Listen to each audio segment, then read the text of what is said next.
Hello, everybody. Right, we've got our Love members meeting today.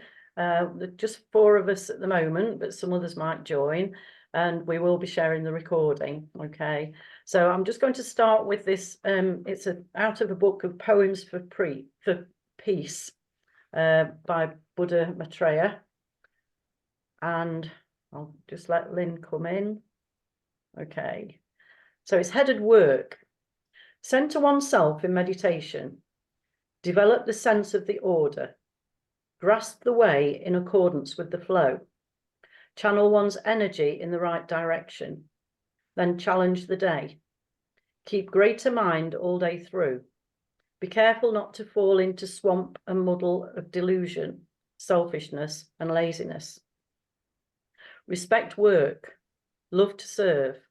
Only when dedicated to our lives, to what we are doing, we can enjoy work and can relax with contentment in rest.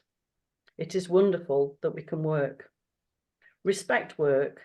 Serve to love. Only when we dedicate our life for the benefit of others, we find the meaning of our existence and can appreciate living. It is wonderful that we can serve. Let us fulfill our life every day. Life here is to be truly enjoyed. When man, with his truth and work, is accepted by pure heart of people, he is eternally strong in the universe. Namaste. Okay, so I talk about living my life as a meditation. And I know when I've mentioned that before to some people, they've not really understood what I've meant. And what it means is to live life consciously and to really go with the higher self of what feels right. Those gut instincts, follow the heart, follow the higher self mind. So not just allowing the ego mind to take over and dominate and have that sense of, oh, I need to be work. No, it's not about that. We're here for humanity, for the whole of nature. And we need to do and respect nature, which includes people, but nature could continue without people being here. So once we consider that, and we're here for the liberation, opportunity, vitality, empowerment for the whole of the world. And thank you, Rachel, for showing your top with that wording on. Okay. So I'm going to go to the different people. I'll just go round in the order that people are on the screen for me. Okay, which might not be the same order as you were in. And it's really just say anything that you want to share today, anything that you're hoping to get out of today, perhaps any questions or just things you want to share with us. So Rachel, I'll go to you first. Oh, hi, Julie. Hi, everyone. And thank you for hosting. And thank you for that reading and for reminding us about being in service. And I'm so feeling this about like this calling to stand in our true purpose and in our power. And before the call started, Alan mentioned that the ADF have just suggested that the general election will be in March, so way sooner than we maybe anticipated. But for me, everything that I'm seeing, everything that I'm reading, everything I'm tuning into, and I went to an amazing Year of the Dragon workshop in Godalming I think it was the weekend before last. And this coming year has incredible magical potential. And I don't just say that because I am a 1964 wood dragon, and it is the wood dragon year, so it's kind of my year of mastery. But the dragon energy is quantum shifts can happen. So for me today, or more precisely, 3:27 a.m. tomorrow morning, which is the moment of the pendulum swinging, swung all the way back to the darkness. 3:27 a.m. tomorrow morning is the moment of that stillness when the pendulum is still and swings back into the light.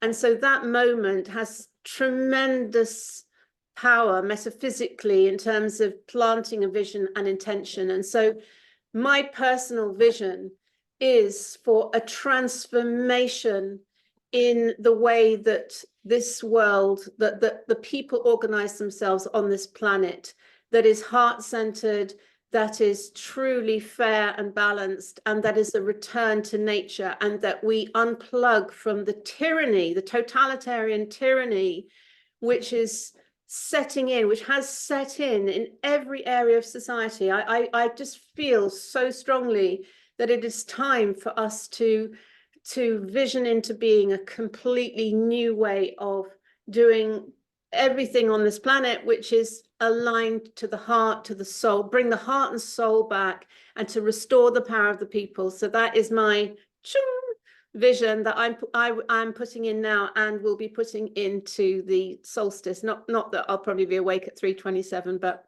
anyway, that's my share. Thank you very much for that, Rachel. And it actually keys into some of the things I've been listening to, particularly today, but also I went to a local planning meeting on Monday, and I was voicing for local people, and I've checked with different people of that I was voicing what the community actually wants. And when I was there, the planning application before the one that I was presenting on, it lasted an hour and a half. And I was amazed. I'm so glad I was there, but I was amazed how the local people weren't being listened to, and that the planning people in the council feel that they need to impose things in because of governmental policy that has been put in place, and that they feel that they've got to comply with it. And this, to me, I know you've gone through significant stuff, Rachel, locally, but this is, to me, where we need to start to help people to realise, to voice, okay, and stand up for us and all of nature. So thank you for that introduction to today, and I'm going to Alan next. Thank you very much. I'll read you the email that I received from ADF this morning, and it's here. Dear member, it is looking very much like a general election will be called for the first half of 2024, and it may well be the same date as the local elections, Thursday, this 2nd of March. And then it goes on, we as a party will be standing, da, da, da, da, da. So they must have something to base that on, I guess. And that's what I'm sharing. That's what they're preparing for anyway. And that's one thing I want to share. And another thing that I want to share is that I am already very connected with the freedom movements on the South Coast, because I'm moving down to the South Coast. Are you there, Carrie? I'm moving down to Peacehaven, appropriately. It's to do with energies, because I used to live there in 1983 to 1985. And I'm connected with ca-britishisles.com, with thefreedommovement.co.uk, Uprise and Shine, Julie, where you spoke. So I've been booked to speak at the Hope Festival, Netherfield, which I think is probably where you spoke in May last year. I've been booked to speak there Sunday afternoon this year in May, can't remember the date, and also in Aberystwyth in July at another Uprise and Shine. So all of this stuff is connecting. It's already connected at a speed faster than light. That's all I want to share at the moment. We've won already, I think. We've won. And we need to live with the energy of that we have won, and we are helping each local community. And it's wonderful that you've shared that with us, because sometimes people can get a little bit sort of feeling trodden down by other things that are happening. And I know this week I'm amazed. I've had 2 people that have dumped loads of their negative stuff on me, and it's like, no, actually we need to keep living as we have managed to achieve it, and not this is where we're going to go. And no, there's no point going with that energy, because we need the energy of we have achieved this and keep standing our ground. So thank you very much, Alan. Sorry, can I just add another small thing? I'm not sure if I've shared anything this with you, any of you yet, about Charles Koves, Koveess, and his Zoom meeting, which is changing to a new platform in the new year. And there's extraordinary stuff going on there. Some of the biggest leaders, in the sense that you'll understand, around the world are a member of this group. One extraordinary man, Dr. Jerry Brady, who has a Substack that I can share with people. My goodness me, what a man, what he knows about the world's financial system. It might be best if I WhatsApp that to Julie. Well, could you share it in the chat now, if that's possible? But otherwise, just send it to me directly, and then I can share it with the vote law or the meeting. Putting it in the chat while and I'll share what I've got in the chat. And if anyone wants to be connected with Charles, you can either just approach him, catch up on Rumble, or I will send him whatever email you want me to send to him so that you're added to the newsletter circulation list. So I'll just share that in the chat now. Wonderful, thank you very much. I'm just typing my email address in the chat, so you'll have it if you haven't already.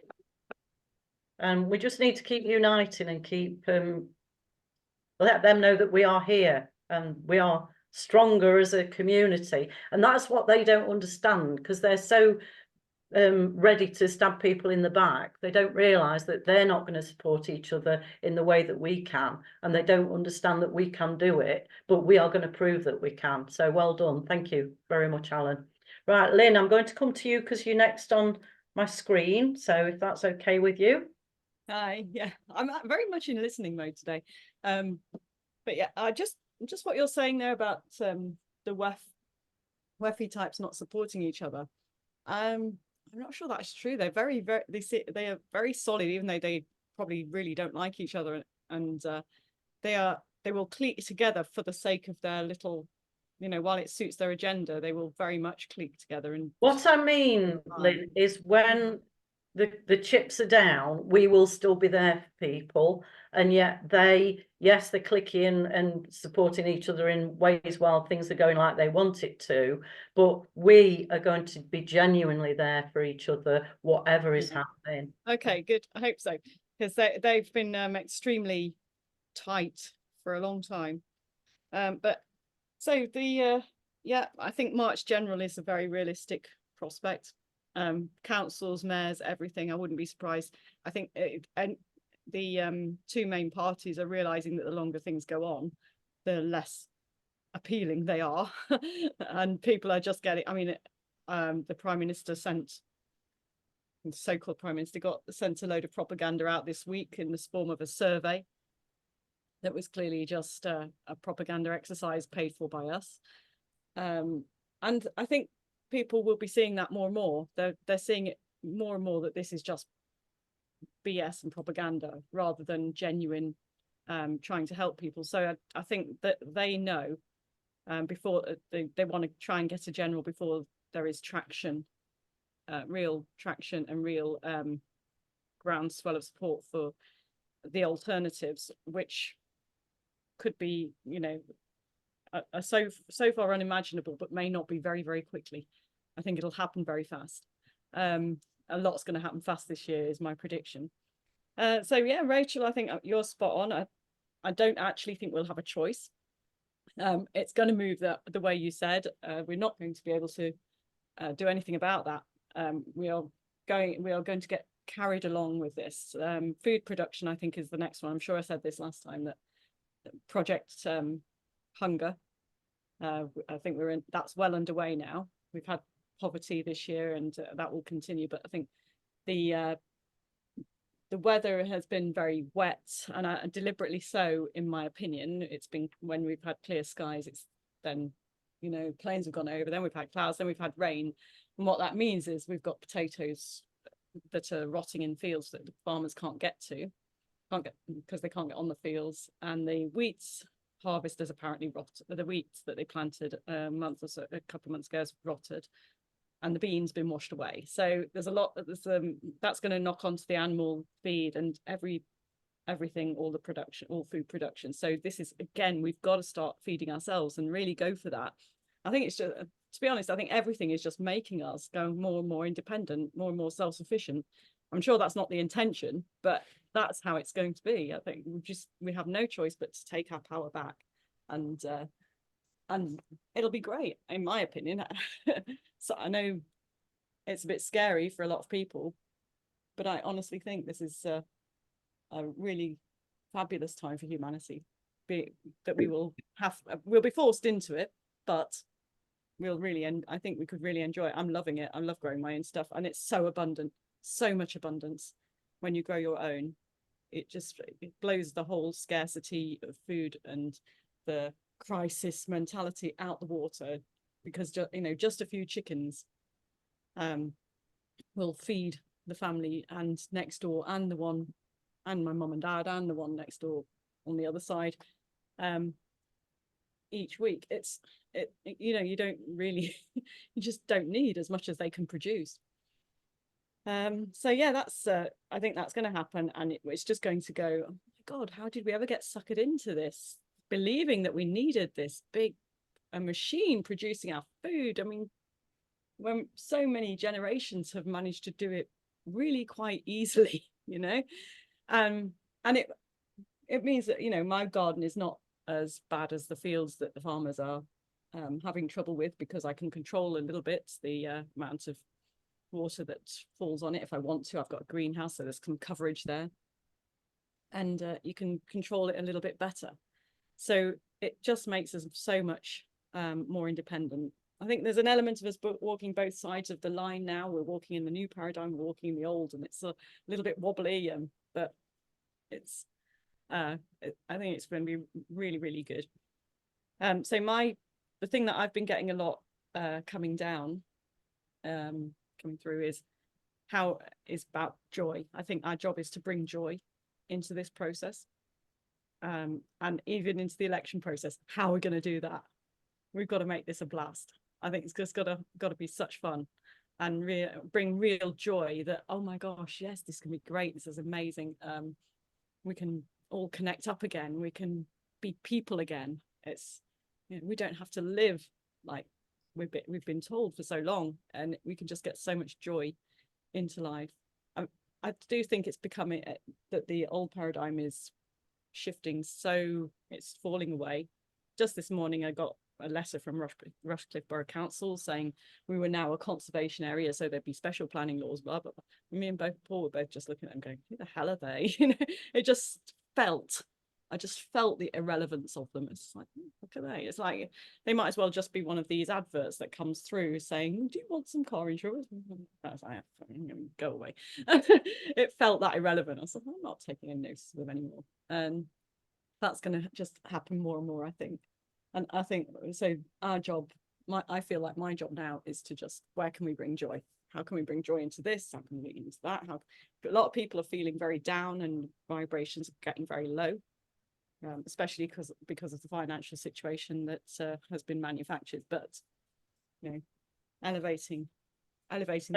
I would say if we can focus on, say, 2 years' time, and just really imagine ourselves in 2 years' time, happy, living joyfully, peacefully in strong, developed communities. Or even sooner, Julia, because I do think it's if we just do it for 2 years' time, we're fine. But if we keep do it all the time, just live joyfully, because I really think the energy could. I've been saying it for a while, but we need to live it as if it is happening now. Yes, well, also picture ourselves in 2 years' time as this is what we're going to be doing. Yeah. Anyway, that was it. That's our celebration of the winter solstice in 2025 will be wonderful. Yeah. Thank you very much, Lynn. Okay. Right, Carrie. Hi. Hello, everybody. Nice to see you all. And Alan, yes, I'm part of the Freedom Network and the Community Assembly, and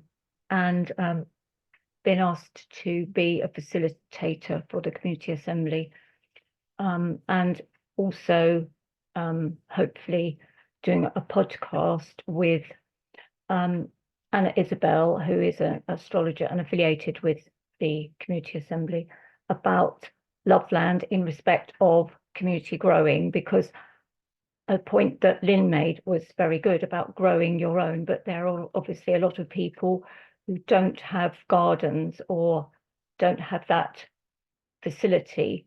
So I'm trying to set up things whereby people are aware that they need to find as much land, community land as possible, even in blocks of flats. You know, there's nothing, I don't think, in the bylaws to stop them growing a few things collectively. So, you know, I'm quite concerned about this shortage of food, not for myself, but for people who don't really know, first, they don't really know anything about growing, and they don't know what to do and where to start. And I'm quite involved on the park home where I live, because I'm going to join the committee, not to advocate that we can go out for a cream tea and stuff like that. I'll leave that to someone else, but to try and get this sense of community and pulling together with our resources. We already have a theatre group that I started, and that's kind of escalated into, let's make sure all our neighbours are okay. So that's where I'm at the moment. Thank you. Thank you, Carrie. And to me, this is where, I know on local allotments, some people grow certain things and then they've got too much for themselves. So if we can start to coordinate in what we're growing, so one person might have, you know, a garden full of one particular vegetable that they share with the community. And if we can coordinate so the different people grow the different things that we're needing, and then we'll be able to work together like that as well. And that also will get us connecting and physically being with each other, or, you know, leaving stuff for people to pick up, and then perhaps dropping stuff off for us, or us going and picking things up as well. So yeah, wonderful, Carrie, and thank you for all the work you're doing as well. Okay. Oh, thank you. Right, I'm going to go to Roger now, because he's next on my screen. Not quite sure why Daniel moved, but if I'm mix it up, I won't know what I'm doing. So Roger, if you can unmute yourself. Carrie, you might want to mute yourself, please. Yeah, hi, can you hear me? Yes, I can, thank you. Well, I don't really have much to contribute today, but talking about food, you know, and producing our own food, I think a good idea is to is to have a group, and members of the group contact persons, well, people, not persons, people who have got spare gardens that they're not actually cultivating anything themselves, probably because they're disabled or they're not interested or don't know how to do it.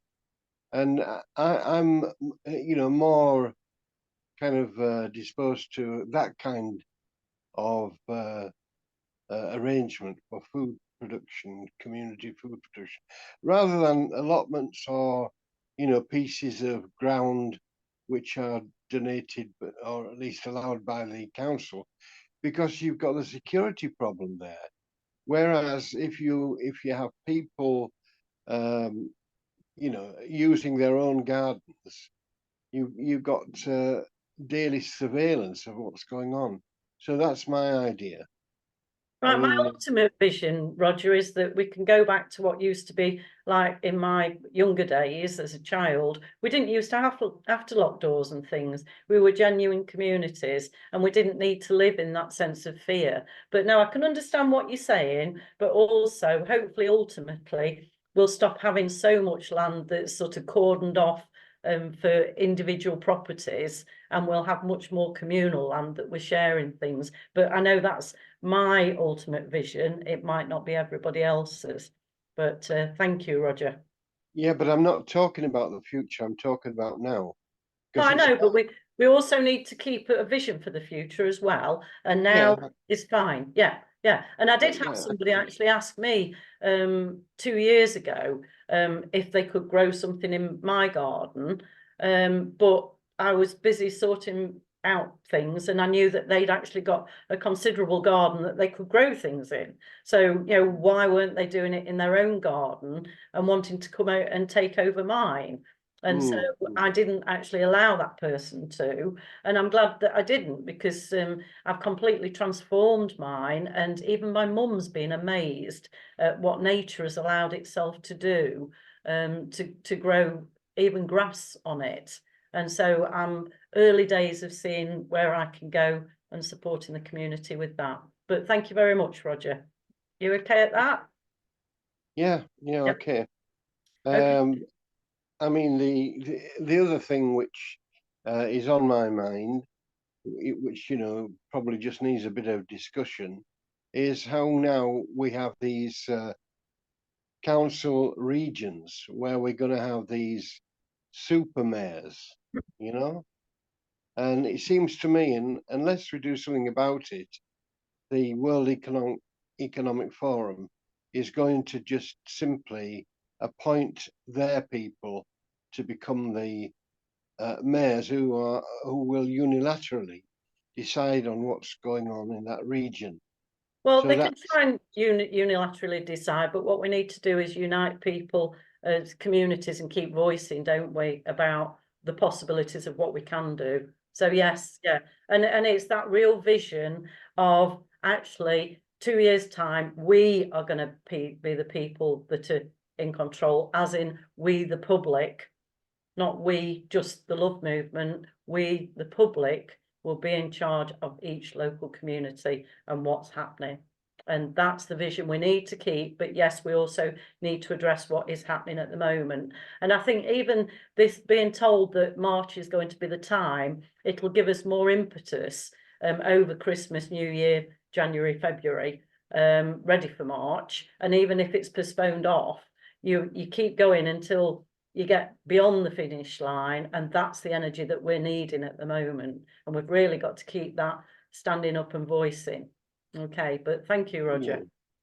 yeah. I'm trying to find, you know, get some details, you know, on this new arrangement, and I've started by, or at least I started by, contacting my local council, and all that seems to have happened is that I've been transferred from one group or one organization to another, and it seems never ending.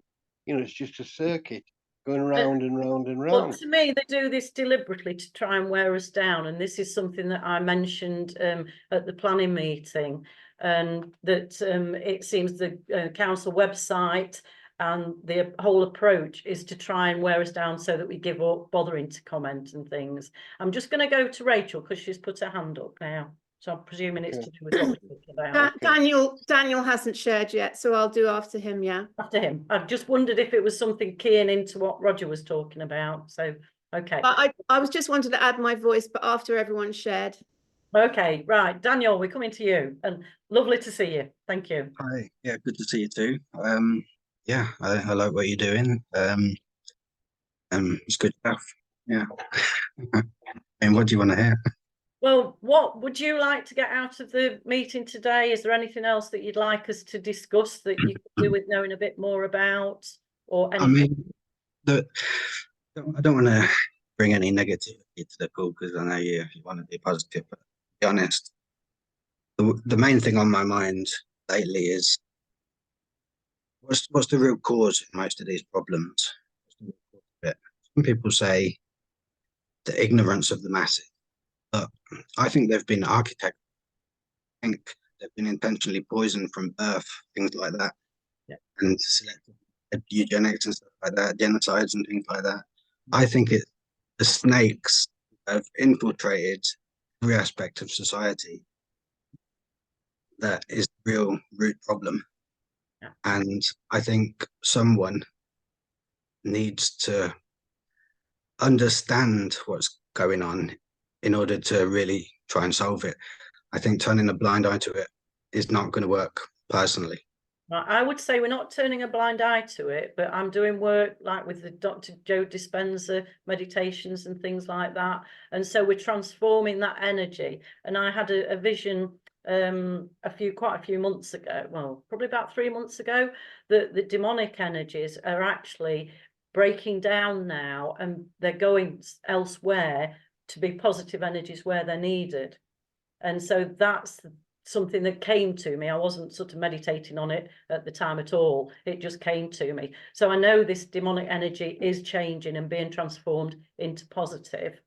And it's really, as much as I've said what I've said about not emphasizing the negative, we need to acknowledge it's happening. And, you know, if you'd have seen me at the planning meeting on Monday in Mansfield, I actually went up to talk to the two planning officers as things were, they had an adjournment so that the councillors could go to one side in a different room and decide on the wording they wanted to defer the motion. And I waited until the building developer had gone up and got chatting to the planning officers. And then I went up because I'd wanted to go up, but I just knew it didn't feel right. I went up and I said, I don't know how you two can even sleep at night with what you're allowing to happen.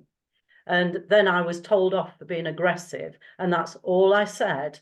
And I said, well, you've let him come up. So you've let him come up and talk to you. Why aren't you letting me come up and talk to you? And then I did leave them then, because this should not be happening. And so as much as I've said as we need to keep on the positive, we need to keep positively asserting as well. And that's where sometimes people say, thought you were supposed to be spiritual, Julie. I say, well, yes, that doesn't mean you're going to walk all over me. And I will stand up, I will voice. And I am voicing so much for local people in lots of different ways.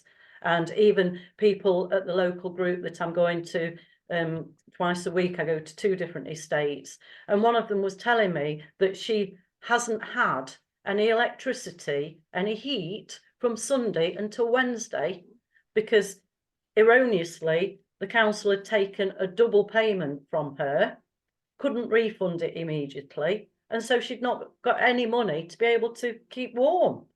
Are you surprised by this? Are you surprised by this though? Because I think this kind of thing should be expected by these people that run things. Unfortunately, I wasn't totally surprised, but what I've thought since is what we could be doing is letting everyone have the heating on to not go below a certain temperature 24/7, and those people on benefits could have that technologically. That is possible. And what they're doing is deliberately killing people by making them cold. And there was somebody else that I gave some health advice to as well, that's not being able to see a doctor and things like that. And the health advice I've given her, I know will help her to improve. So that was important as well. So as much as we're focusing on what we are achieving, as if we've achieved it, we also need to address these things that are happening in real life. And honestly, if you heard some of the stories that I hear, particularly since last June when I've been working in these local communities, it should not be happening. But we are standing there and we are empowering those people and trying to help them to realise through dropping seeds of, well, do you realise what's happening mainstream? And while ever you're still listening to that, you're being imposed on by that without even realising it. They're using so much unconscious psychology, and because I've got a lot of psychology training, I see it even in the daily sort of road signs and things like that. One of the things I'm hoping is that because we might have the election in March, they'll actually bother to repair the roads, because that will be a positive, because they'll think that people will start feeling better because we've got decent roads. I don't know. I'll just keep imagining that. Anything else you want to say, Daniel?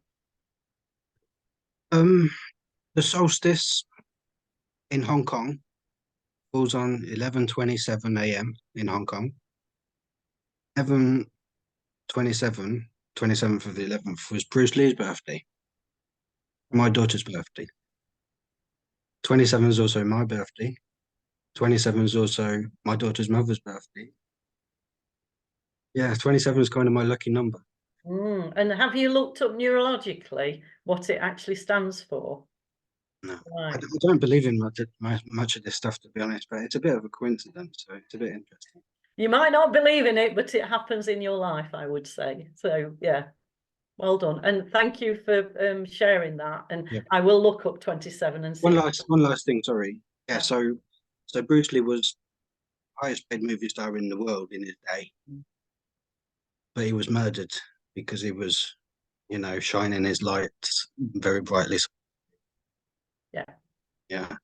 As with John Lennon and various other people, I think even Elvis Presley, I believe, was murdered, and Michael Jackson was made to seem like he was an adverse person when actually he was there voicing for the people. So yeah, and I, having done martial arts for 2 years, I've got even more appreciation of Bruce since then. But yeah, okay, thank you. Right, I'm all right at that. If I go to Rachel now, Daniel. Yeah. Right, Rachel, well, I'm going to come to you now. Thanks, Julie. And yes, Daniel, I couldn't agree more. I do write about it in the Liberation book, that the false matrix is very, very deliberately set up to create maximum pain, suffering, and dissonance, because that's how they achieve power. And I don't know if you've read it, Daniel, but the book Dispelling Wetiko, Breaking the Curse of Evil by Paul Levy is a very, very good book about that. And it's also very powerful book in terms of how we, as he says, break the curse of it. And as Alan said in the messages just now, and as you said, Julie, it's not about fighting it, it's about shining the light on it. Because when the Wetiko comes out of the darkness into the light, it loses its power. And that is what's happening, is the Wetiko is showing its face. And it's so blatantly clear now, like what's happening in Israel and Gaza, like what's happened at Crestbrook Dale. The system is showing itself so clearly that even people who may have been asleep to what was going on now are like, oh my God, they're realizing that we are living in a totalitarian fascist state, and it will only get worse. And so when people see it and they witness it, then it breaks the spell, because the Wetiko can only work in the subconscious. Once it's brought into conscious awareness, it loses its power, because it's a spell, it's a curse. So and the one thing I wanted to say, why I put my hand up earlier, was about planning. You had mentioned about the planning committee. And I did actually post a video from a woman who was a surveyor, who was talking about how planning and planning authorities and planning control is key, and an essential key to their strategy, because they cannot plow through, bulldoze through things like 15-minute cities, smart cities, all of the bullshit that they're planning, without planning authorities in place to bulldoze these things through. And that is one of the reasons they need the layer of the mayors, because the mayors will have a special budget for infrastructure, and they will have special powers to be able to allocate that money that they're being given by central government towards infrastructure solutions. And so the planning authorities are utterly corrupt. And I believe that what's happened at Crestbrook Dale has demonstrated that beyond any reasonable doubt. Anyone who's looked at that is that an authority, without owning any of the land or very little of the land, can actually assert its control as if it owns the land. And so essentially, they have declared war on our community. I would put it that strongly. The local Peak Park Authority has declared war on our community. It was an act of absolute aggression and violence, which was completely unlawful and illegal, even under Caesar's laws. And so, you know, we're seeing this for what it is now. And this is the other thing, is that we've reported it to the police as a crime. Now, if the police do not honor their oath, which is to protect the people and their property, then we can safely assume that the police are not there for the people either. And that's really key, because if that is the case, then we, the people, have to look to our own remedy and to create, I mean, I know people are doing peacekeepers and a peace force. The people are going to have to gather together their resources and their communities to stand to protect the people and their property. And I do believe that we're going to have to look at the whole way that policing and justice is done, because it isn't working, and it's protecting big corporates. I mean, look at what happened to Richard Vobes with the thugs arriving to try and take his car. And I know that's happening on an industrial level scale right across this country right now. It's absolutely scandalous that the courts have been turned into essentially corporate mugging. Legalized corporate mugging is what's going on, systematically aided and abetted by the police. It's absolutely shocking. This system is rotten and it needs to collapse. And I do believe it is collapsing because it's showing the extent of its corruption in every moment, in every incident, which is why it's so important that we stand strong and call these people out for every incident, and no rolling over on any of it. And I've just got some intended notice of prosecution from West Mercia Police. I'm going to stand in my common law rights. Where is your jurisdiction over me? Where is your authority? I do not understand. I require a trial by jury. Who is the victim? You know, you want to prosecute me. And this is what's happening now. All of these ANPR cameras everywhere that are spitting out fines. You've got the Civil Business Administration Court in Northampton completely overloaded. To get through to, it takes like 2 hours to waiting to get through to them. It's absolutely scandalous what's going on. Anyway, I'm going to end it there because I can feel myself ranting. But I am very, and please remember, everyone, that anger is love turned inside out.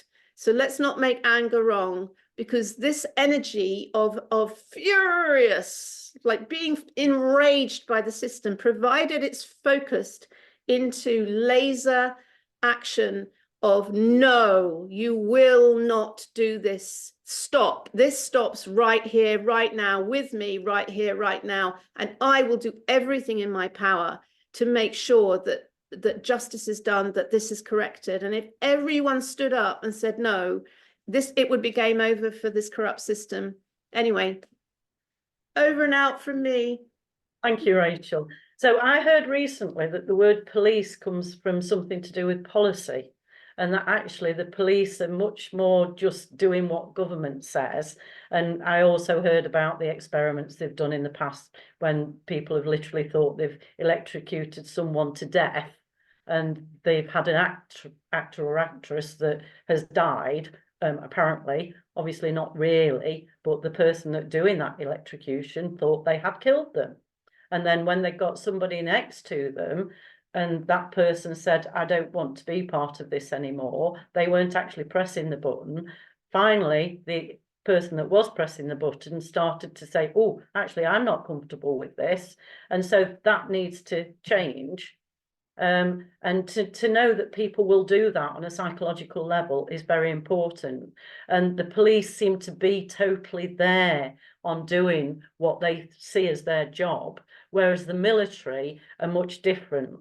Yes, some military are still there on that sort of approach, but I was talking to some ex-military people, and they have been saying that there's been more military people that have actually been even killed because of what's been happening, and certainly pushed out of the military. And that's why we've got these ex-military people that are homeless and things now. And this sort of stuff should not be happening. It's such a basic. And on the local planning thing that I was listening to do with Plesley, they even talked about this field that they're wanting to build on. They called it vacant. They didn't say it's an agricultural field that's being used for agriculture. They called it vacant, and they're actually wanting to put a few buildings on, and the biggest of those buildings, I now know, as I've reflected after the meeting, is a typical Amazon size building. And the locals have been trying to say, you know, why are you putting such a big building on? And they're going to have, I think it was 41 vehicles per hour during the daytime, 36 vehicles per hour during the nighttime, potentially visiting that site. And they're saying that the road through Plesley and Glapwell to the motorway is already cluttered up, And then also, they're not putting any proper thing to do with the water creation that they're going to have, that's supposedly going to be taken off somewhere, and they're going to have water ponds underneath each building and stuff like that. There's natural water springs there, and they still haven't told us what they're actually going to be doing. But thankfully, through that meeting, I've connected with those local community, and there was one person that I knew through United for Warm Homes that was there, and so I've connected with them, so hopefully I'm going to move forwards with that as well. So anyway, thank you very much, Rachel, for all that you've just said, and I'm going to go to Lynn. I know, Carrie, you can put your hand down and I will come to you after Lynn, because Lynn had a hand up first, but I will put a note for myself, Carrie. Okay, so Lynn, you wanted to say something. Yeah, I was does Carrie want to come in if she's got something directly related to what you were saying? Keep the flow. Yeah, right, Carrie, come in, please. When she can unmute. And thankfully, people watching this will see how passionate we all are, and that we're not here for us, we're here for each person. And that's what we need to help people to learn to do. No? Well, while Carrie not able to unmute. Carrie keeps sorting. Okay, I'll carry on, shall I? Yeah. While she sorts out. Okay. So yes, I think there were so many good points raised by Daniel, weren't there? And Rachel, I was loving your rant. So, oh, go girl, go. But I know I shouldn't really rant. Yeah, I think obviously we're shining a light on what's going on, but I think my strategy is just to make them, if you like, councils, corporations, institutions, totally irrelevant by developing our own systems. So why would we be listening to them or paying council tax when we're producing our own food, emptying our own bins, policing our own streets, mending our own roads? Why on earth would we take any notice of somebody coming in? It's basically declaring ourselves little republics, I suppose. Okay, we're not actually doing that because then we can be invaded, but if they're irrelevant to us and we don't need them, then that's fine. So from my point of view, it's yes, Julie's very good at this as well, and Rachel, interrupting at the top, pattern interrupting at the top, bringing the top down, and building the bottom up. So it's a two sort of a pincer movement, isn't it? You build the bottom up, get people independent and self-sufficient, and they themselves then are confident. If one of my big dreams is to get Hickling off grid, get my village off grid. So start with me, get me off grid, get the village off grid, and then more and more, you've got a model then for other people to get off grid. So that's the energy source. And if you can do that in every area, it's like, well, we're self-sufficient, we don't need you, we don't. And when people see that they don't need the corporations, that they don't need the institutions, and they don't need the government, they're not going to go, well, yes, of course we'll pay you, yes, do come and take my car because I've been a naughty boy. They're going to go off, who the hell are you? We're doing our own thing, we don't need you anymore. And it's about empowering people and getting them confident and to be self-sufficient and independent. I've got my daughter here listening in. Really annoying. So there's that, and there's also the aspect of, it's not about believing in magic or anything like that. There is science behind looking at vibration. The law of vibration is absolutely important, and the people who are, the cabal, if you like, the people controlling that know it. They know it, and they've been using it malevolently against us, which doesn't make any sense to me, but because I find it really difficult when you raise your vibration to want to harm anybody. But somehow they've been using the laws of vibration against us. And we know that if we raise the energy of the collective, that it's a bit like, when you shine a light, darkness can't exist. When you have high energy, the low energies just can't exist. They melt away. And the word magic actually comes from universal truth, and it's been demonized deliberately by the governments. I didn't know that, but yeah, I can completely imagine that. But I mean, it's biblical, really, isn't it? The light shineth in the darkness comprehendeth it not, and all that sort of thing. And also biblical is just the fact that people have been given dominion on the earth, which means we look after it as well as use it. We have to do both, but it also means that that the demonic that you talk about needs our permission to come in. If we say no, get lost, it has to, because we have that dominion. So if you want to come at it from a biblical point of view, there's that. But and another. And at the end of the day, all of that is about totally unconditional love, genuine care and compassion, and that's where we are. Unconditional love being just about the highest vibration you can possibly get. I think it is the ultimate vibration, and once that's there, everything is just pure energy, and the darkness is gone, and there's nothing left. And having that sense that it is totally grounded as well. Yeah. So we are with the grassroots, we are with the earth. We're not just airy fairy. And But that's there's also about empowering the grassroots on a spiritual level, because that's also incredibly important. It's not just a physical thing. We've seen Joe Dispenza often cites the prayer experiment, where groups of people meditating or praying have an effect on the whole community. So when a small group gets together and meditates, the crime rate and the heart attack rate, car crash rate of that whole area lowers. Now, I'm a scientist, so I look at that data and go, who are these people that when you take them off the street for an hour, the crime rate and everything goes down? They must be these people are absolute mayhem. Lock them away forever. But no, but not let's only assume that they're raising the vibration. But Lynn, not only that, he also says that after they've finished those prayer and meditation sessions, as time goes on again, exactly the same stuff comes up again if there's no. Yes, you have to maintain it. Totally. Yeah. They don't. I know they're not groups of people that, when they're not meditating, go out and cause mayhem. I know that they're raising the vibration for the whole community. And and this is where we need to prayer, isn't keep it? that positivity about prayer and meditation, and live our lives in that way, which is just living lives consciously with genuine love and compassion. Right, I'm very aware of the time, so I want to go to Carrie now, if that's all right, Lynn. Mm-hmm. Yeah, okay. So Carrie. Okay, thank you. Sorry about my muting and unmuting, and I tried to get the hand up, but it didn't stay, and I don't know what's going on. Anyway, there's several things I wanted to say very quickly. One of them, Julie was saying that love is obviously the highest vibration, but apparently also compassion is, so I've been told, even higher. And then the second point I wanted to say was about meditation.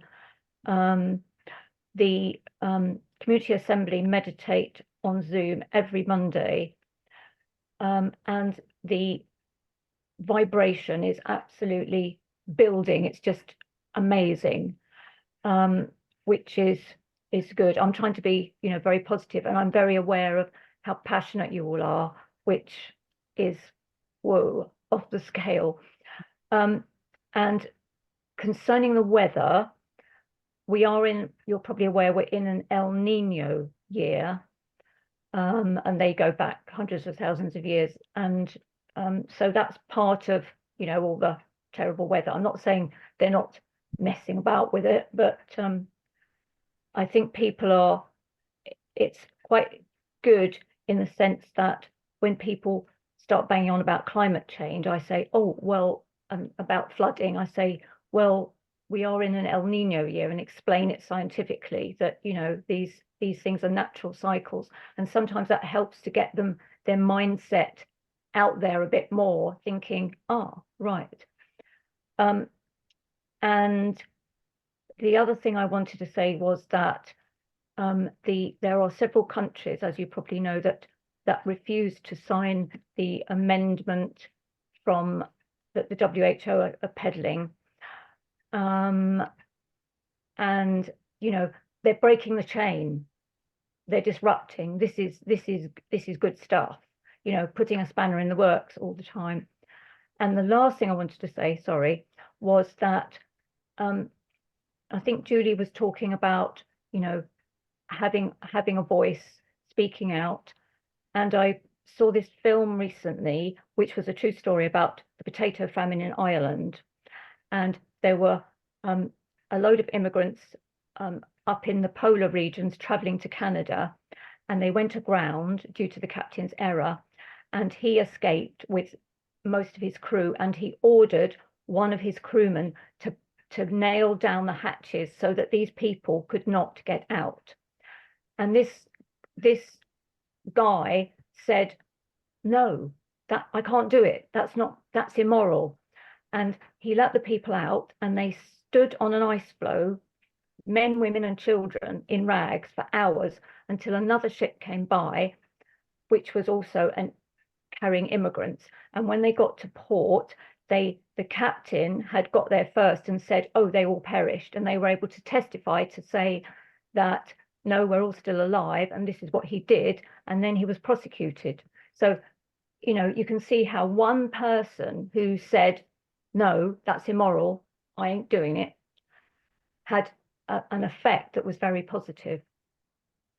Thank you for that, Kerry, because that is what's so important. Yeah. I know when I was the Shiatsu Society Director and the UK representative with the European Shiatsu Federation, they told me then that there was one person in Belgium and one person in, I think it was Czechoslovakia, and the person in Belgium demonised complementary therapies, whereas the person in Czechoslovakia promoted them, and they had such a significant difference in those different countries. So one person, each of us is a one person.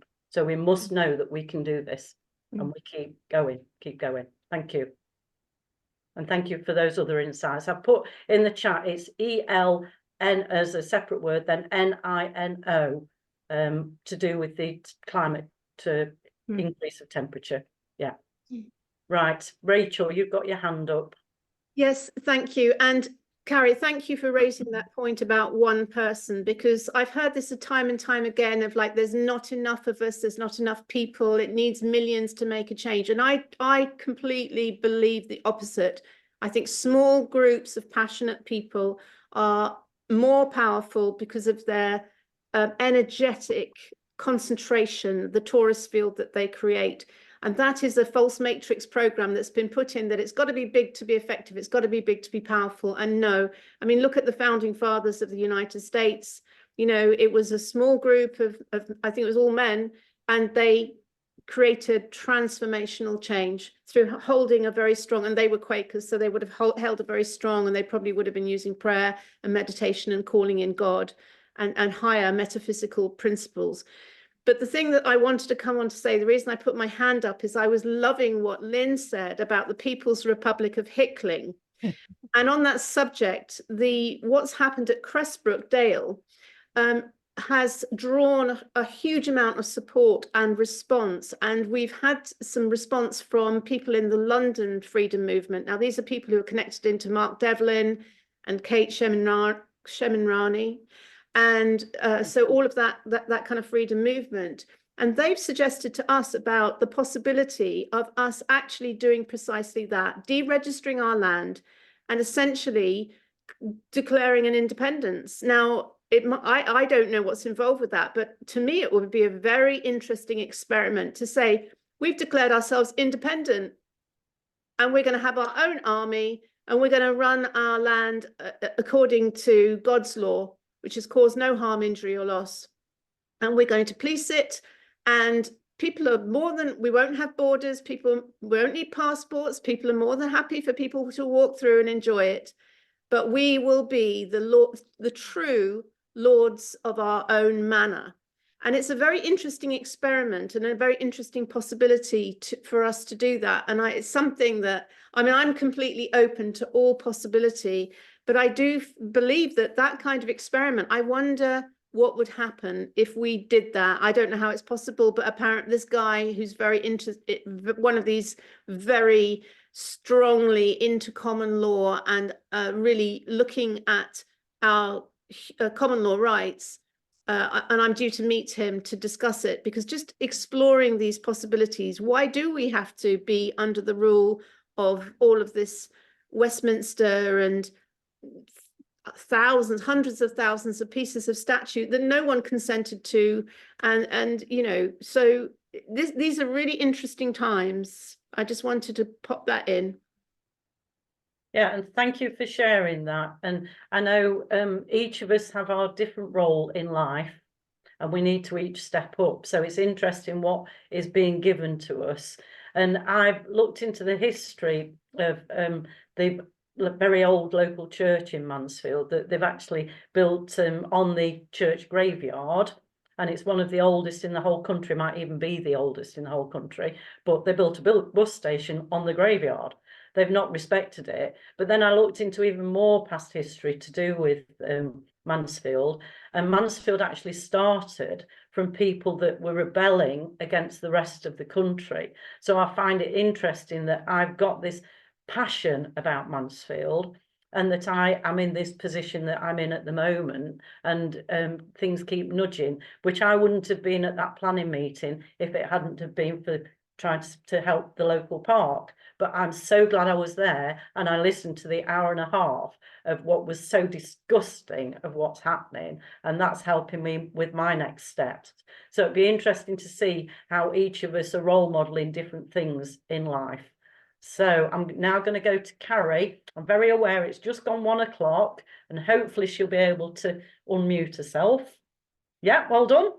Amazing. I'd almost forgotten what I was going to say. Sorry, it's terrible.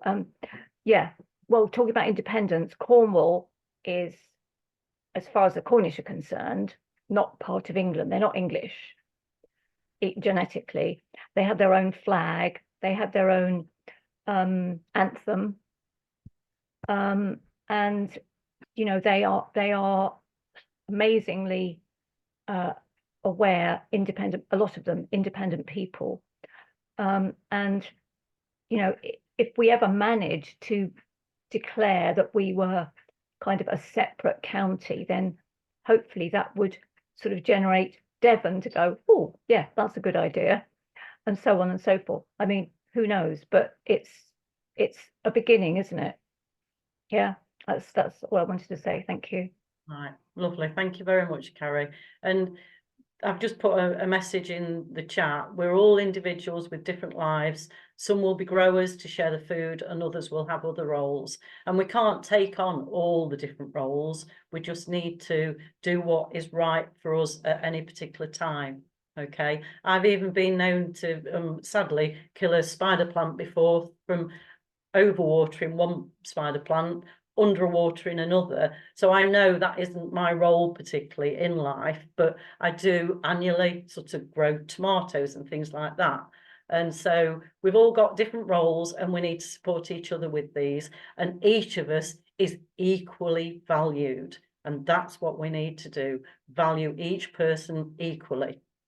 And I think we've learned a lot of that through this last 4 years. I'll say 4 years. Right, now I'm very conscious we're on nearly 1:05. Is there anything anyone wants to say before we finish the recording? No, there looks to be not. So I think we can finish the recording, if you would please, Rachel, and then we'll just see if anyone wants to stay on and have a bit of a chat after. Fabulous. Thanks for hosting, Julie. I'll end the recording now. Thank you very much.